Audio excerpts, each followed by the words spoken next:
अस्सलाम वालेकुम जी, राना एहसान अली आपकी खिदमत में हाजिर है। आज मैं ज़िला शेखुपुरा के गांव लांगोवाल में मौजूद हूं और इस गांव के हवाले से ये कहा जाता है कि यहां पर किसी की चीज़ चोरी नहीं होती। गुज़श्ता कई सालों से इस गांव में चोरी नहीं हुई, ख्वाह वो किसी की सुई हो या वो किसी की मुर्गी हो। इसके साथ साथ ना इस गाँव में लड़ाई और झगड़े होते हैं और ना ही इस तरह के कोई और मामलात हैं। अगर लड़ाई और झगड़ा हो भी जाता है तो उसको गांव के सरकर्दा अफराद बैठकर हल कर देते हैं। इस पुरअमन गांव के हवाले से मज़ीद जानते हैं यहाँ के बासियों से।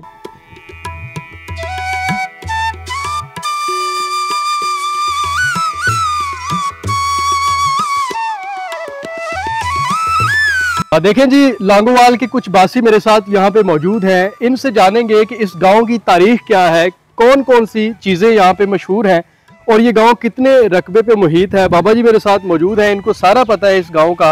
और ये कहते हैं, पहले मुझे इन्होंने बताया कि सबसे पुराना जो घर है गांव में ये इनका है। अस्सलाम वालेकुम जी। वालेकुम। की हाल चाल जी, ठीक हो? खैर शुक्र है। ये पिंड हिंदुस्तान ते पाकिस्तान बनन तो पहले सिखां दी हवेली सी। अच्छा, सिखां दी हवेली सी, खारेआं दी। अच्छा अच्छा, 4 किलियां च। अच्छा अच्छा। उस तो बाद जेडे उथों इंडिया च उठ के आए ना, पाकिस्तान बनने ते हिंदुस्तान बने तो रौलियां तो वो इत्थे आके रहे तो उथे कोई पिंड लौंगोवाल सी, उनदी मुनासबत तो इहदा नाम लौंगोवाल बन गया। अच्छा, ओदी मुनासबत तो इहदा नाम ये हवेली हुंदी सी, उन्हां दा डेरा हुंदा है, बहन खलोन नहीं है। हां जी, उन्हां दी हवेली। कितना क रकबा होना इहदा तकरीबन पिंड दा रकबा होना कोई 35-40 मरबे। 35-40 मरबे। ज्यादातर आबादी केड़ी है इत्थे? राजपूत, मलक ने, राई ने, केड़ी बरादरी अक्सरियत केड़ी? मसीह बरादरी भी है। अच्छा, ये मुंडा मसीह साडा भरा ही ने, भतरीए ने। ठीक है। राई बरादरी भी है, राजपूत बरादरी भी है ते तेली मलक भी ने। अच्छा हाँ जी। लड़ाई झगड़े दी की सूरत हाल है पिंड च? अलहमदुलिल्लाह कोई नहीं। कोई नहीं। मैनू पता लगा सी जिस करके मैं इत्थे आया, मैनू पता लगा कि इस पिंड च चोरी नहीं हुंदी। चोरी भी नहीं हैगी ते लड़ाई झगड़ा भी नहीं हैगा। ना चोरी है ना लड़ाई। ਇਹਦੀ वजह की है, की समझते हो तुसी?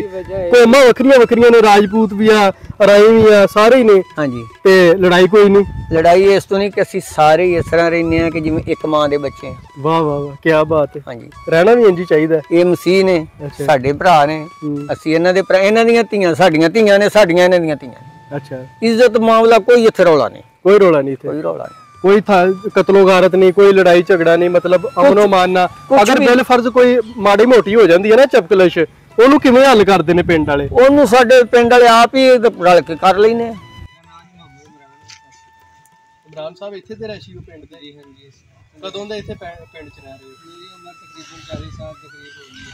ਇਸ ਪਿੰਡ ਚ ਰਹਿ ਰਹੇ ਹੋ 40 ਸਾਲਾਂ ਦੇ ਵਿੱਚ ਕਦੀ ਕੋਈ ਲੜਾਈ ਝਗੜਾ, ਕਦੀ ਕੋਈ ਮਤਲਬ ਅਫਰਾ ਤਫਰੀ ਦੇਖੀ ਹੋਵੇ ਤੁਸੀਂ ਇਸ ਪਿੰਡ ਦੇ ਵਿੱਚ? ਲੜਾਈ ਝਗੜੇ ਤੇ ਹਰ ਜਗ੍ਹਾ ਤੇ ਹੁੰਦੇ ਨੇ।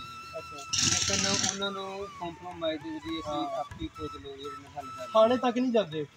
ਨਹੀਂ, ਬਾਜ਼ ਮਾਮਲਾ ਥੋੜੇ ਬਹੁਤੇ ਜਾਂਦੇ ਨੇ, ਲੇਕਿਨ ਉਹ ਥਾਣੇ ਦੀ ਹੱਥ ਵਿੱਚ ਰਹਿੰਦੇ ਨੇ, ਵੀ ਉੱਥੇ ਜਾ ਕੇ ਸੁਲ੍ਹਾ ਹੋ ਜਾਂਦੀ ਹੈ। ਸੁਲ੍ਹਾ ਹੋ ਜਾਂਦੀ ਹੈ। ਅੱਛਾ, ਉੱਥੇ ਇੱਥੇ ਇਨ ਕੇ ਲੋਕ ਮਿਲ ਬੈਠ ਕੇ ਜਿਹੜੇ ਸਾਡੇ ਮੌਜੂਦ ਨੇ ਉਹ ਸੁਲ੍ਹਾ ਕਰ ਲੈਂਦੇ ਨੇ।